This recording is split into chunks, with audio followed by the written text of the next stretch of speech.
अगर हम SSC JEE exam first attempt में निकालना चाहते हैं तो हमें क्या स्ट्रेटेजी फॉलो करनी चाहिए। हम ये video first year diploma student के लिए है, सेकेंड ईयर के लिए, या हम फाइनल ईयर में हैं। अगर आप कोई क्वेश्चन गलत कर लेते हैं तो वहां पर नेगेटिव मार्किंग 1/4 आपको देखने को मिलती है। कुशल सर ने रीजनिंग में बहुत सारी चीजें पढ़ा रखी हैं। अगर आप एसएससी जेईई एग्जाम देना चाहते हो ना तो आपका डिप्लोमा कंप्लीट हो जाना चाहिए। क्या हम किसी सब्जेक्ट को छोड़ दें मैम तो हमारा सिलेक्शन हो जाएगा?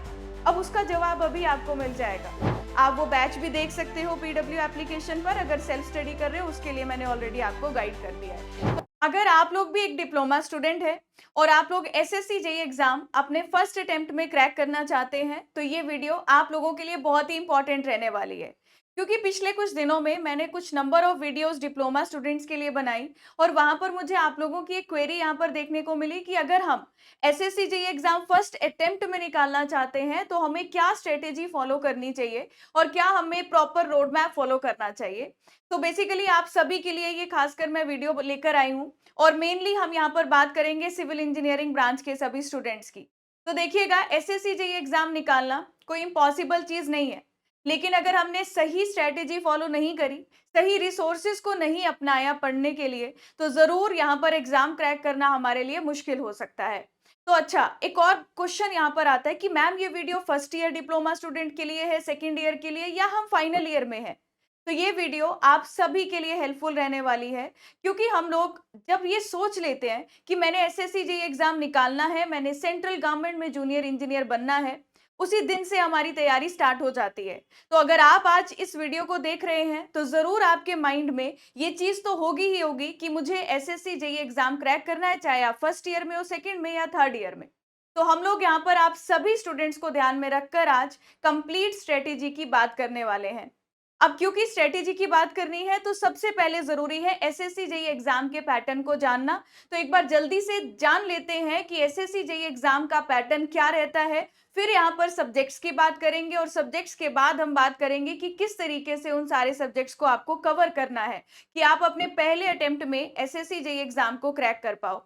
मेरा नाम है सिमरन कपूर और पिछले 5 से ज्यादा सालों से मैं बहुत से स्टूडेंट्स को गाइड करती आई हूँ और मेरे बहुत सारे स्टूडेंट्स हैं जिन्होंने इस साल भी, लास्ट ईयर भी सीपीडब्ल्यूडी, एमईएस, सीडब्ल्यूसी, इन सारे डिपार्टमेंट्स को क्रैक किया है।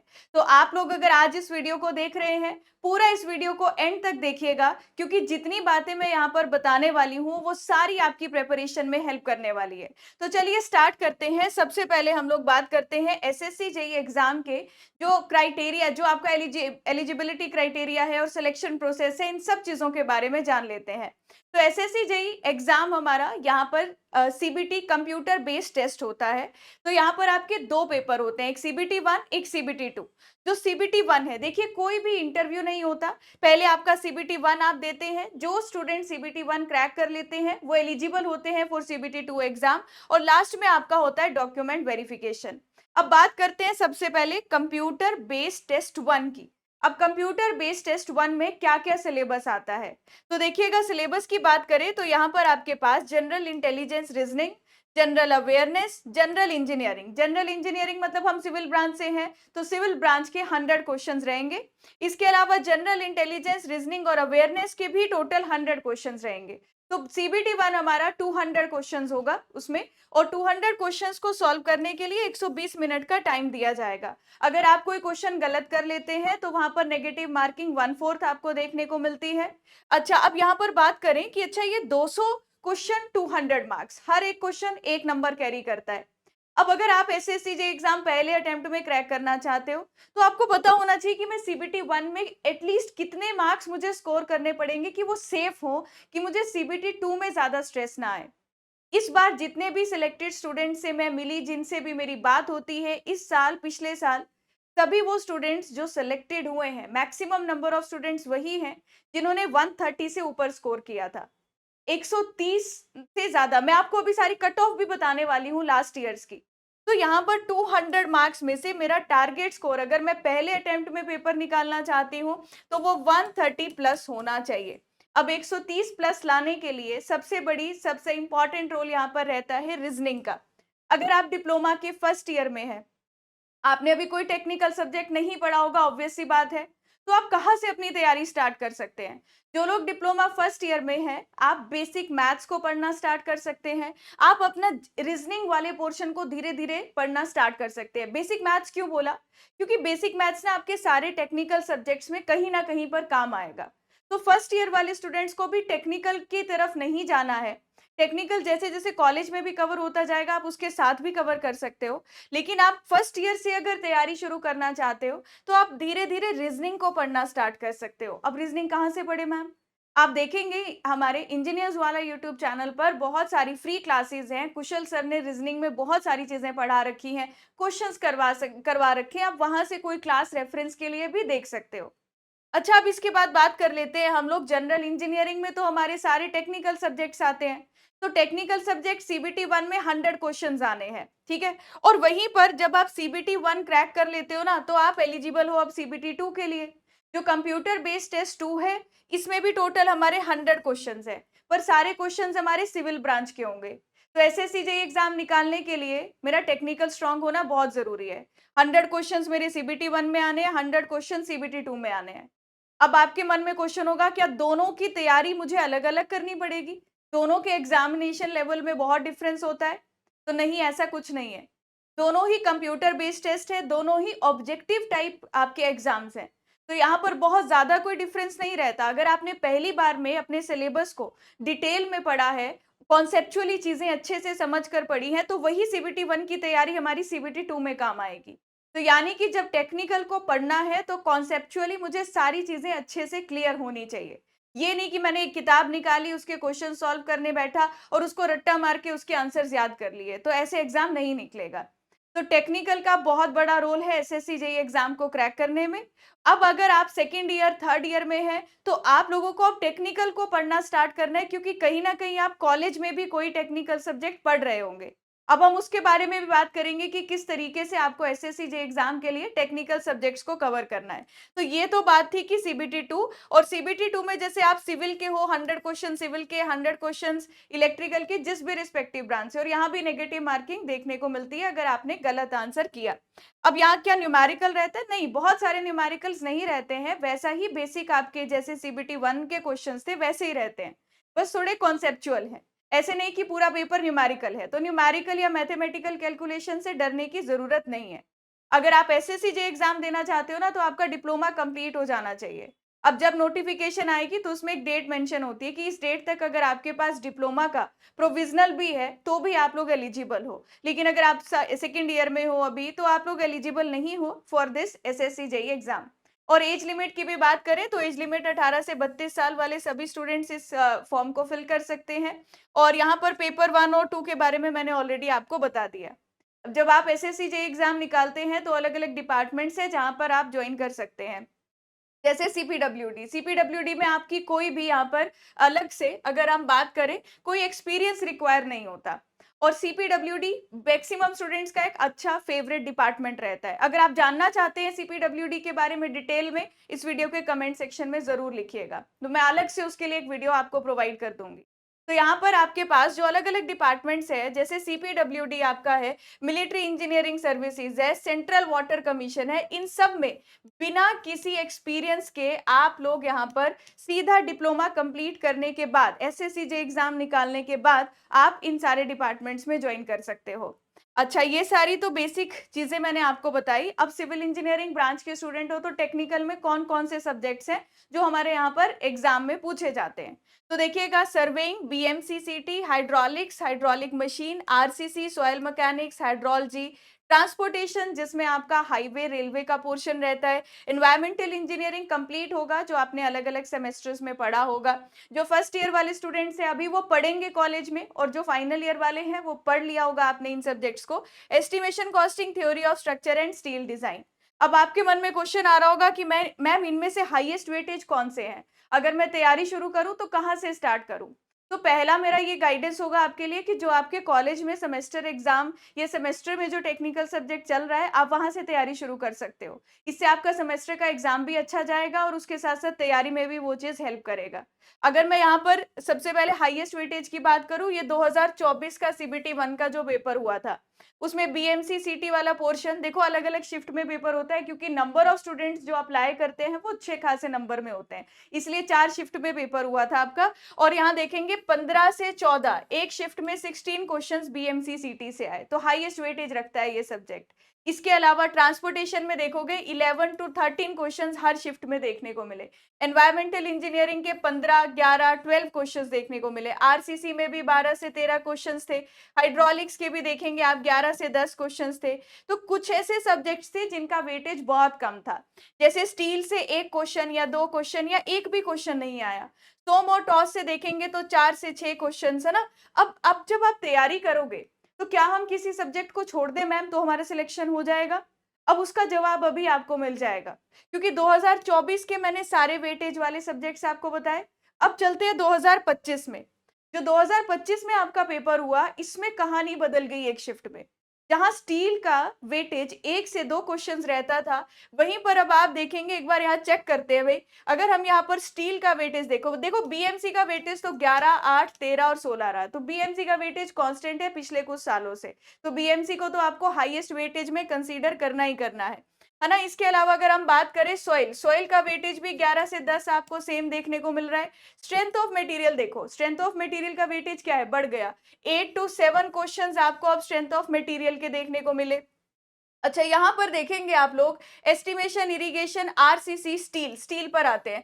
एक शिफ्ट में एक भी क्वेश्चन नहीं आया, एक शिफ्ट में एक भी क्वेश्चन नहीं आया, एक में एक क्वेश्चन आया और एक में 12 क्वेश्चन आए। और जिसने स्टील छोड़ा 12 क्वेश्चन सीधे हाथ से निकल गए। तो हमें एसएससी जेईई 2025 का पेपर ये सिखाता है कि कोई भी कम वेटेज वाले सब्जेक्ट को छोड़कर नहीं जाना है। अगर मैं चाह रही हूं कि मैं पहली बार पेपर देने जाऊं और पहली बार में पेपर निकालना है मुझे, तो मुझे कोई भी सब्जेक्ट को हल्के में नहीं लेना है। बस मैं अपनी तैयारी हाईएस्ट वेटेज से स्टार्ट कर सकती हूँ, उससे मेरा कॉन्फिडेंस बढ़ जाएगा कि यार मैं 25 नंबर, 30 नंबर, 40 नंबर का पेपर का मैंने पढ़ लिया है। तो एक कॉन्फिडेंस आ जाता है कि यार इतना मैथ्स मेरा पहले से तैयार हो चुका है। उसके लिए आप अपनी तैयारी हाईएस्ट वेटेज से स्टार्ट करो, पर छोड़ना कुछ भी नहीं है। ये मैंने आपको एग्जाम्पल बता दिया 2024 और 25 वाले पेपर का, दोनों को रिलेट करके। तो बीएमसी का वेटेज ज्यादा रहा है आपका, बीएमसी सीटी वाला मैंने आपको बता दिया। सॉइल का वेटेज ज्यादा रहता है। सर्वे के क्वेश्चंस अगर आप देखेंगे पिछले 5 साल में देख लो, 8 क्वेश्चन, 9 क्वेश्चन, 11 क्वेश्चन, 13 क्वेश्चन, इस एवरेज, इस रेट में आपको सर्वे के क्वेश्चंस मिलेंगे। तो देखेंगे 9 क्वेश्चंस, 10 क्वेश्चंस आपको सर्वे के देखने को मिले। बस लास्ट शिफ्ट जिसमें स्टील के 12 क्वेश्चन आए, उसमें बाकी सबके वेटेज कम होना तो ऑब्वियस सी बात थी।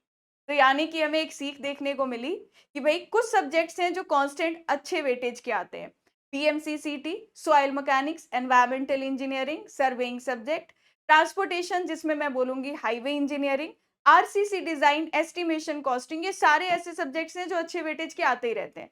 पर हमारा इस बार पैटर्न चेंज हुआ तो स्ट्रेंथ ऑफ मटेरियल भी आपका ऊपर आ गया, और बाकी सब्जेक्ट्स, इरिगेशन, इसमें भी देखेंगे आप 9 टू 10 क्वेश्चंस। तो तैयारी कहाँ से शुरू करें? तैयारी शुरू कर सकते हो बीएमसीसीटी से, नहीं तो जो आपका फेवरेट सब्जेक्ट है, जो आपका कॉलेज में साथ साथ चल रहा है, वहां से तैयारी शुरू कर सकते हैं। अच्छा, अब तैयारी करनी है भाई, मैंने आपको सारे वेटेज बता दिए। एसएससी जेईई सीबीटी 1 की कट ऑफ की बात करें तो 2024 में 200 में से 122.92 नंबर गई थी आपकी अनरिजर्व्ड कैटेगरी के लिए, और 2025 में 127.227। तो आपको मैंने बता दिया कि 130 से ऊपर तो स्कोर करना ही पड़ेगा आपको अगर आप एसएससी जेईई एग्जाम निकालना चाहते हो। अनरिजर्व्ड कैटेगरी की कट ऑफ भी देख लीजिए। हम कट ऑफ पर ज्यादा बात अभी नहीं करेंगे क्योंकि वो एग्जाम पर भी डिपेंड करती है कि पेपर का लेवल कैसा था। लेकिन मेरे मन में एक टारगेट होना चाहिए, वो टारगेट 130 नंबर है। आगे बात करते हैं, जो सीबीटी 2 का पेपर हुआ अब एसएससी जेईई का 2024 में, तो सीबीटी 2 में फिर से आप देखोगे बीएमसी सीटी से सबसे ज्यादा क्वेश्चंस आए, टोटल 17 क्वेश्चंस। एक क्वेश्चन 3 नंबर का है। फिर हम ट्रांसपोर्ट की बात करते हैं तो 12 क्वेश्चन। फिर एफएम एंड एचएम, आपका हाइड्रोलॉजी, इरिगेशन, सॉइल सर्वे, सबसे 9 क्वेश्चन। तो यहां से समझ आ रहा है कि यार सीबीटी 1 में अगर कुछ छोड़ दिया होता तो सीबीटी 2 में फिर भी पढ़ना पड़ेगा, क्योंकि हर एक सब्जेक्ट से आपको अच्छे खासे नंबर ऑफ क्वेश्चंस देखने को मिल जाएंगे। तो मेरा कहने का मेन मकसद यही था, ये सारी वेटेज और सब बताने का, कि आप किसी भी सब्जेक्ट को छोड़कर नहीं जाएँगे अगर आप पहले अटेम्प्ट में एग्ज़ाम निकालना चाहते हैं। फिर सीबीटी 2 2024 की कट ऑफ सीपीडब्ल्यूडी के लिए गई 400.42 और इस बार हमें 400 से ज़्यादा कोई कट ऑफ नहीं देखने को मिली। सीपीडब्ल्यूडी की कट ऑफ गई सिविल ब्रांच में अनरिजर्व कैटेगरी में 388.188। तो मैंने आपको बोला ये पेपर किस लेवल का है, नंबर ऑफ स्टूडेंट्स अपीयर, बहुत फैक्टर्स पे डिपेंड करती है कट ऑफ। पर मेरे मन में एक स्कोर होना चाहिए कि इतना स्कोर मुझे करना होगा फॉर सीबीटी 1 ताकि मेरा पेपर निकल जाए। उसके लिए मैंने 130 से ऊपर आपको बता दिया है। अच्छा, ये सारी बात थी हमारी ऑल ओवर कि क्या क्या ओवरव्यू रहता है हमारे एग्जाम का। और मैंने अभी ये भी बता दिया, जो फर्स्ट ईयर वाले स्टूडेंट्स हैं उनको रीजनिंग से और बेसिक मैथ से स्टार्ट करना है। बेसिक मैथ्स को पढ़ लीजिए, वो आपके सारे टेक्निकल में काम आएगा।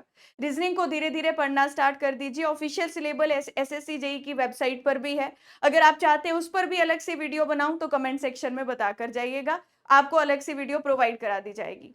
अब बात आती है कि जब हम तैयारी करते हैं ना, तो हमारे पास अलग-अलग रिसोर्सेज होते हैं। हम हज़ारों रिसोर्सेज होते हैं कि हम अलग-अलग जगह से पढ़ लेते हैं। तो आपने ये गलती नहीं करनी है। हमेशा आपका जो रिसोर्स रहना चाहिए वो फिक्स रहना चाहिए और वहां से नंबर ऑफ टाइम जो आप रिवीजन करोगे वो आपकी ज्यादा से ज्यादा हो सकती है। अब इसका मतलब ये है कि मैं एक जगह से तैयारी करूंगा और उसको नंबर ऑफ टाइम रिवाइज करूंगा। ये एक बेहतर तरीका है जिससे आप सिलेक्टेड या आपका पहली बार में सिलेक्शन होने का चांस है। अगर आप नंबर ऑफ रिसोर्सेज से पढ़ना शुरू कर दोगे, आपको समझ ही नहीं आएगा, ये पढ़ूं वो नहीं पढ़ा, ये पढ़ना है वो रिवाइज नहीं किया, और आप इसी के बीच में फंसे रह जाओगे। तो अगर आप लोग कॉलेज में हैं, आप कॉलेज में कोई टेक्निकल सब्जेक्ट पढ़ रहे हो, उसको डिटेल में पढ़ो। सिलेबस आप एसएससी जेई की वेबसाइट से भी डाउनलोड कर सकते हो। एक काम आपको करना है, जब आप कोई सब्जेक्ट पढ़ रहे हो, मान लीजिए कि मैं कोई सर्वेइंग सब्जेक्ट मैंने पढ़ना शुरू किया, उसका मैंने पहला चैप्टर देखा जो बेसिक इंट्रोडक्शन था। मैंने बेसिक इंट्रोडक्शन चैप्टर की थ्योरी पढ़ी, स्टैंडर्ड बुक है मेरे पास बीसी पुन्मिया, मैंने वहां से थ्योरी पढ़ी, क्योंकि कॉलेज में भी आपके पास स्टैंडर्ड बुक्स होती हैं। तो आप थ्योरी पढ़ने के बाद एक चीज जरूरी है कि एसएससी जेई की पीवाईक्यू की बुक आपके पास होनी चाहिए। इस पीवाईक्यू की बुक से आप बस क्वेश्चन देखते जाओ। अच्छा, इन टॉपिक से क्वेश्चंस है, उनको धीरे धीरे सॉल्व करना शुरू करो। हो सकता है पहली बार में सारे क्वेश्चन सॉल्व ना हो, लेकिन maximum number of question solve हो जाएंगे अगर आप सही तरीके से अपनी थियोरेटिकल पोर्शन को कवर कर रहे हो। फिर सेकेंड चैप्टर पढ़ो, फिर उसके पीवाईक्यू लगाओ। कितने साल के अब आप तैयारी शुरू कर रहे हो तो मैं रिकमेंड करूंगी, सबसे पहले आप सिर्फ पिछले 5 साल के पीवाईक्यू लगाइए।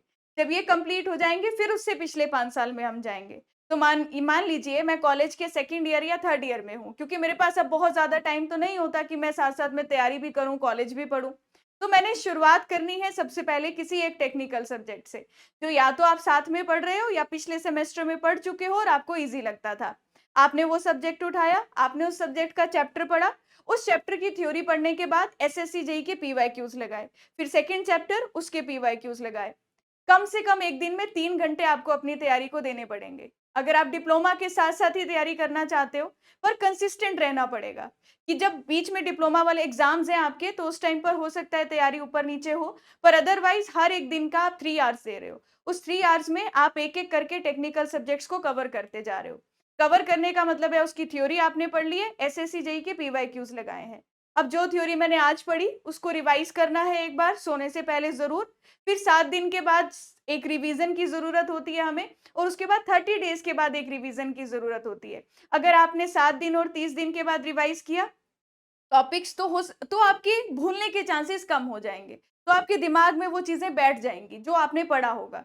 तो जब भी पढ़ना है तो रिवीजन का आपको ये फ्रीक्वेंसी रखनी है, जो आज पढ़ा वो आज के आज दिन रिवाइज हो जाना चाहिए। फिर 7 दिन बाद जो 7 डेज में पढ़ा वो रिवाइज करना है। जो 30 डेज में पढ़ा फिर 30 डेज में जस्ट एक नजर मार ली कि अच्छा ये टॉपिक्स मैंने पढ़े थे। जैसे एक सब्जेक्ट कंप्लीट होगा उसके बाद जब आप पीवाईक्यूज लगा लोगे उसके बाद आपको बनाने हैं शॉर्ट नोट्स। उसके बाद शॉर्ट नोट्स बनाओगे, क्योंकि उसमें वो लिखोगे जो इंपॉर्टेंट था, जो पीवाईक्यू में बार बार आया था लेकिन आप भूलते जा रहे हो। तो उसके बाद आप शॉर्ट नोट्स बनाइएगा, उस शॉर्ट नोट्स में वही लिखिएगा जो इंपॉर्टेंट है और आपको कम याद रहता है।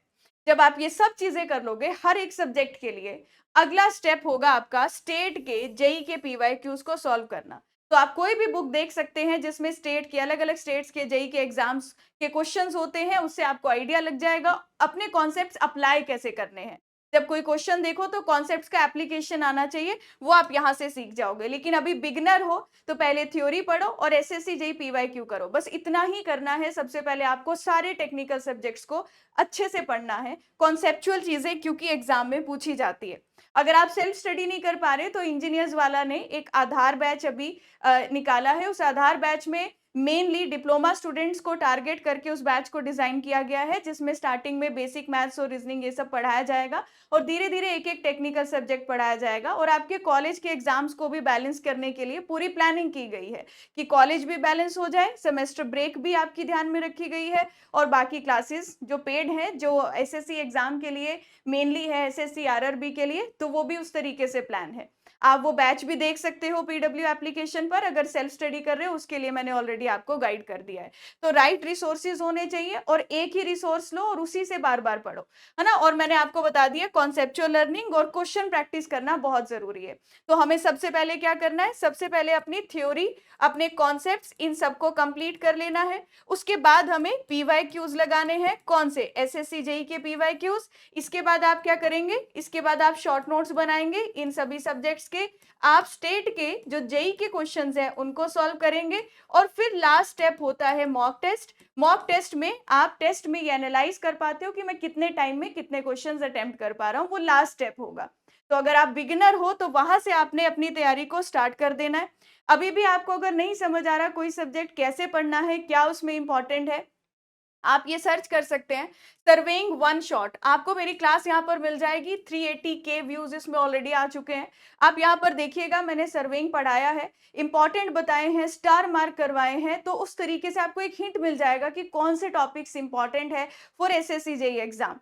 तो आपको यहाँ पर ये यूट्यूब पर ही ये वीडियो मिल जाएगी। और उससे भी इंपॉर्टेंट बात, आप लोगों के लिए 6 अगस्त को 6 बजे 6 अगस्त को 6 बजे एक सर्वेइंग की मैं एक और इंपॉर्टेंट क्लास लेकर आने वाली हूं, जिसमें आपके सारे सर्वेइंग के इंपॉर्टेंट कॉन्सेप्ट्स को थ्योरी में डिटेल में पढ़ाऊंगी और उसके साथ क्वेश्चंस भी सॉल्व करवाने वाली हूं। तो आप इंजीनियर्स वाला यूट्यूब चैनल पर ये क्लास को देख सकते हो और इस क्लास का जो लिंक है आपको मेरे टेलीग्राम ग्रुप पर भी मिल जाएगा। मेरे टेलीग्राम ग्रुप को आप यहाँ से स्कैन करके ज्वाइन कर सकते हो या फिर आपको सीधा सर्च करना है यहाँ पर सिमरन मैम पीडब्ल्यू, ये मेरा टेलीग्राम ग्रुप है, ठीक है। आप यहाँ पर सर्च करना, मैं आपको नोट्स भी यहीं शेयर कर दूंगी और इस वीडियो का जो आपकी लाइव क्लास होगी इसका लिंक भी आपको यहाँ मिल जाएगा। तो मैंने आपको कंप्लीट डिटेल बता दिया कि किस तरीके से पढ़ना है। सबसे पहले एक टेक्निकल सब्जेक्ट से शुरू करिए। फर्स्ट ईयर वाले स्टूडेंट्स रीजनिंग और बेसिक मैथ से शुरू करो और जो सेमेस्टर एग्जाम जो सेमेस्टर में हो अभी आप वहां से एक एक सब्जेक्ट की प्रिपरेशन स्टार्ट कर दो जो आपके सेमेस्टर में चल रहे हैं अभी ऑलरेडी सब्जेक्ट्स। जो फाइनल ईयर स्टूडेंट्स हैं, जो आपके पिछले सेमेस्टर्स के एक ऐसे सब्जेक्ट्स थे जो स्ट्रांग थे, जो आपको अच्छे से समझ आए, अब वहां से तैयारी शुरू करो। बस आपके पास एसएससी जेईई की एक पीवाईक्यू बुक होनी चाहिए और अपना टारगेट बस इतना होना चाहिए कि पहले मैं 5 साल के सारे पीवाईक्यूज करूंगा एक एक टेक्निकल सब्जेक्ट्स कंप्लीट करके, उसके बाद ही आपको और बाकी क्वेश्चंस पर जाना है। अगर आपको फिर भी कोई डाउट या क्वेरी है रिगार्डिंग एसएससी जेईई एग्जाम तो इस वीडियो के कमेंट सेक्शन में जरूर बताइएगा। और अगर आप चाहते हैं सीपीडब्ल्यूडी डिपार्टमेंट्स इन डिपार्टमेंट्स के बारे में अलग से वीडियो और सिलेबस के बारे में डिटेल वीडियो, तो वो भी कमेंट सेक्शन में बताकर जाना। मिलते हैं किसी एनी अदर सेशन में। टिल देन अच्छे से पढ़ाई करिए, अपना ध्यान रखिए। Thank you so much everyone, bye bye, take care.